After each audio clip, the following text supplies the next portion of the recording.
Hello, hello mga soy! Dahil nga birthday ni Babang Erning, kaya nilibre niya yung mga kapatid niya na mag-lunch sa labas. Sinama nga nila ako para may mag-video sa kanila at para na rin may atid ko sila pa uwi. Siyempre, masyalan ko wari, libre. Ayan nga, at bago kami kakain, nagpaganda muna kami. Siyempre, pinuntahan ko itong suki namin dito sa Revlon, no, diba? Grabe guys, sobrang ganda na to. Tinatakpan niya yung mga melasma ko, kaya every time na papadaan ako dito, yan, nagpapakatouch ako sa kanya, pati kilay. Sobrang bait niya kasi at mabubutol ka talaga. Ang galing niya mag-sales talk. O diba, bago man lang kami kumain, magaganda yung kilay namin. Ayaw nga ni Tita Bars at ni Tita Dang magpaganda, pero yung isang bata dito gumugulo. Gustong gusto sigurado. Naka-less 100 nga yung pangkulay, kaya naman ayan, bumili na kami para potang mibalik kami, oh. At yan, dahil naghahanap kami ng makakainan, bibili na muna tayo ng cake. Nagpapabili kasi si Kelly na ireregalo niya kay Babang Air. Dahil nga wala yung paborito namin sa bread to, kaya dito na kami nakabili ng cake. Dapat sa Chef Baboy nga kami kakain, kaso ayaw na nilang umalis dito sa Marky, kaya naglibot-libot na lang kami, naghanap kami ng makakainan. Sa araw na yan nga, bawat entrance may nagbibigay nga nito, Domex. So, diba, nakalibre pa kami. Saan na nga kami napadpad. Pumunta pa kami dito sa may food court, pero hindi rin nagustuhan, kaya naman naglakad-lakad pa kami. Grabe, anong oras na nga dyan, kaya gagalukok na, ingat siya. Sabi nga nila, maraming kainan dun sa may likod, kaya eto, napadpad kami dito sa may Jerry's Grill. Pumasok na nga kami agad at naghanap ng upuan, kasi nga kanina pa kami paikot-ikot at nagugutom na din naman kami. Siyempre, sabihin ko sa'yo, hindi ako sanay talaga sa mga ganitong kainan, kaya kumukuha lang talaga kami ng mga nakaset na agad. Pang fast food mo talaga yung peg, pang McDonald's. Tapos ko na nga itong cake na pinabili ni Kelly. Ayan nga, at binidyohan ko na. Ay no, koning kanyaman. Sa sobrang sarap nga. Ay no, ko, tangking babo, sinagliya mo. Kasi nga gutom na kami, kaya naman ayan, pigpapak niya. Hanggang sa dumating na nga yung order namin. Madakal-dakal na rin ini. Sigurado, mapubusog na kami neto. Siyempre, kukompletuhan muna namin yung order, pero gutom na nga si Darang Barang, kaya may sandok ng nasi. Ayan nga, dumating na yung patay. Noko, makapagpa-picture na nga. Siyempre, kantahan muna bago ang lahat. Ayan nga, at tinawagan nila si Babang Erning. Pinagkanta nga namin sila at ginawa ko yung TikTok trend na mag-blow nga siya. Kantahan namin at pinablow ko nga sa kanya yung cake. Pero ang totoo, ako yung nag-blow dyan. At syempre, ang inabangan ng lahat, kainan na.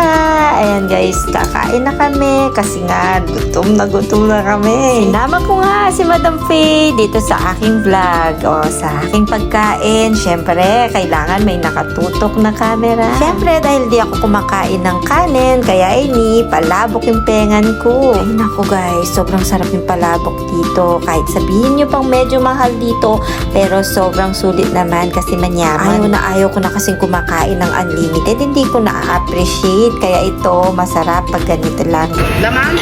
Ano? Yaman pala. Yaman sila. Ano pa? Yaman. Masarap. Sita. Oh, manyaman yan. Yaman, o. Ano? Yaman. May pamantipan. Yaman. Saan nga ba, yaman? Yaman. Yaman. Mama. Yaman. Yaman. Yaman. Tita Bars. May yaman na, Tita Bars.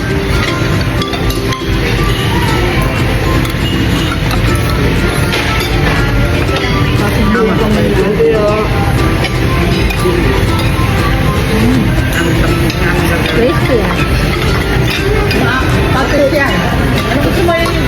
Dahil nga maingay yung background, kaya naman ayan, mag-voice over na lang tayo ulit. Ay, pendalas kay palabok. Ano kasing kanyaman. Grabe, sira na naman yung diet ko. May bukas pa naman. Ayan, lagi na bukas yan. Pag mga ganito pa naman, may kapangan ka mo, no ko, ne, may dagdagan na nga 2 kilo. At tapos, ne, pangkasakit, bawasan nga 2 kilo ngayon. Akala nga namin, konti lang to, hindi kami mabubusog. Pero sa totoo lang guys, so ini, may nga kapsikengan.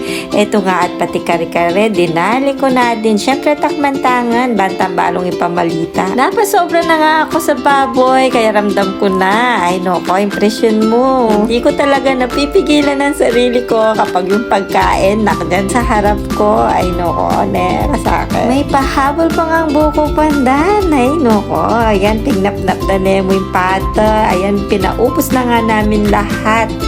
May kasama pang pahabol pang coke para manikap na kaman. Ayan, walang natira as in guys. Nap-nap, ega na nap-nap. Pati cake. Ayan, dadaliin na nga namin yung cake para naman nalanaking bitbitan pa uli.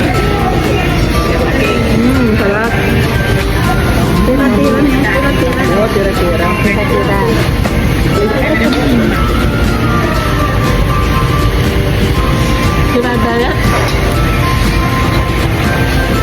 Kika. Tira-tira. Tira-tira. Lobe. Busy.